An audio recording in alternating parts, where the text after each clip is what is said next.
Hi, it's TT here for My Sacred Blood. Welcome or welcome back to the only channel on YouTube that focuses exclusively on truly holistic menstrual care. If you are not already, please do go ahead and subscribe. And if you're watching this from the website, do consider joining the mailing list by filling out the form below.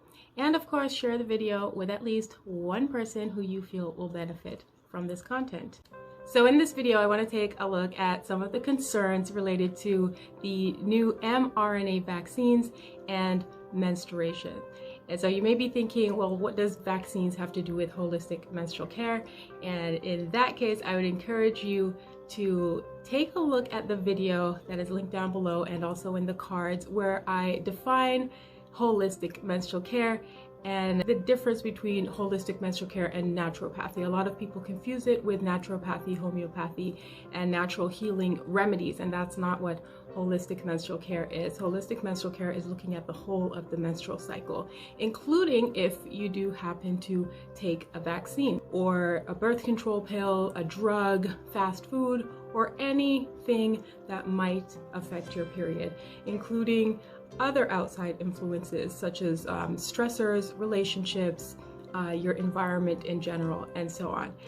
And so before I get to the mainstream headlines, I do have to say right now, as of the date of this video, the mRNA vaccines, whether it's being used as a vaccine or a gene therapy for any other illness, is a fairly new type of technology, relatively new to the general population. In Canada, it was approved on an emergency basis, and it was being called an emergency vaccine at the time that it was approved. Both Johnson & Johnson and AstraZeneca use the same vaccine technology, which differs from the mRNA vaccines from Pfizer, BioNTech, and Moderna.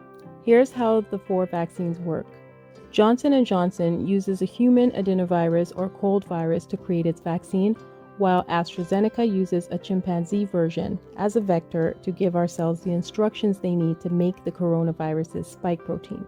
Moderna and Pfizer use messenger RNA or mRNA, a novel technology that essentially teaches our cells how to produce the coronavirus's spike protein.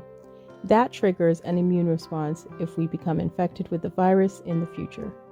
There is no focused study on how exactly vaccines affect menstruation. In order to get the data, you obviously have to have people willing to take the vaccine. And so I say that it's a tremendous sacrifice for those people who have so far agreed to do it, and I show nothing but appreciation for those people. It is not the place of a holistic menstrual mentor to advise against or to recommend that someone take a vaccine. Again, holistic menstrual mentors are not medical professionals, and so it is not my place to do that. It is only my place to offer support no matter what you choose to take.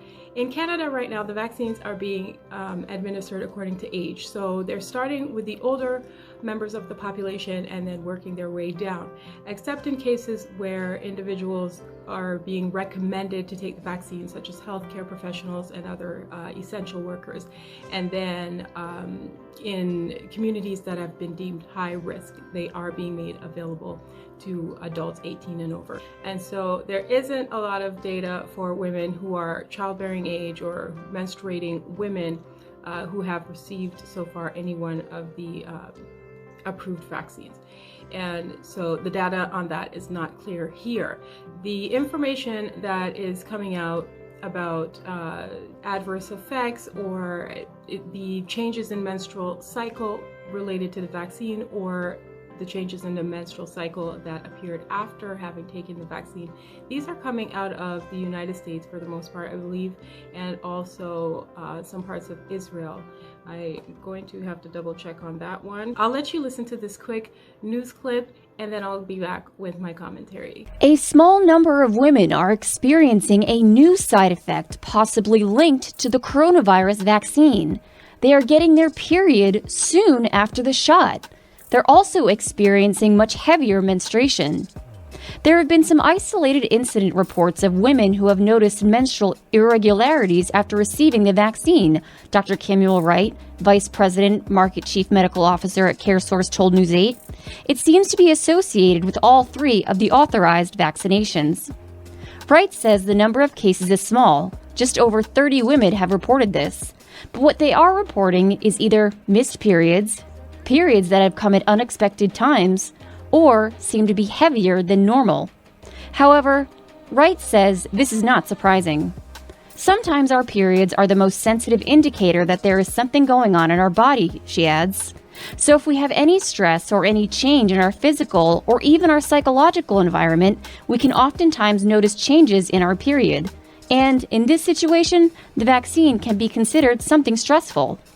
Not only is the anticipation of getting vaccinated stressful in and of itself, but the immune system is also stressed post-shot. Wright says there are elements in the vaccine that can affect elements in our blood. These elements are known as platelets and are responsible for helping our body to clot. If the platelets aren't working as they should be, this could lead to heavier bleeding. But Wright insists there is no need to be concerned should a woman experience changes in her period after being vaccinated.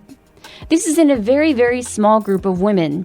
If you think of the millions of people who've been vaccinated, we're not talking big numbers. And this is not something that is thought to affect women in the long run.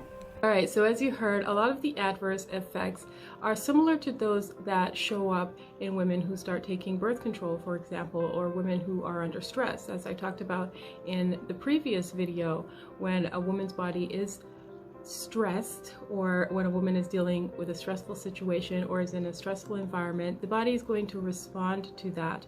And as was mentioned, the body is responding to the vaccine as if it's a type of stress. Any foreign invader, whether it's a vaccine, fast food, or even your partner's sperm, is going to be seen as a foreign invader, is going to be attacked as a stressor or as a stress trigger. And so that's just how the female body works in general. What these stories do reveal is that a lot more research is required, a lot more studies, a lot more data is required to understand just exactly what is going on here. But like I said, in order to do that, more women are going to have to make a sacrifice, are going to have to offer themselves to these studies, to this research. We do know that the menstrual cycle itself is not something that was widely researched before maybe 100 years ago, that up until the 1930s and even after that, women's menstrual cycle was viewed as a medical condition, or it was viewed as something that was negative, had negative effects on women in general, to our mental health. And so a lot is not known about the menstrual cycle period, much less how it interacts with different medications or drugs. And we do know for sure now, studies have shown that even the hormonal birth control pill has long-term adverse effects on the menstrual cycle. One thing is for sure is that stories like these should not be taken lightly. We shouldn't be making assumptions, especially when it comes to reproductive health.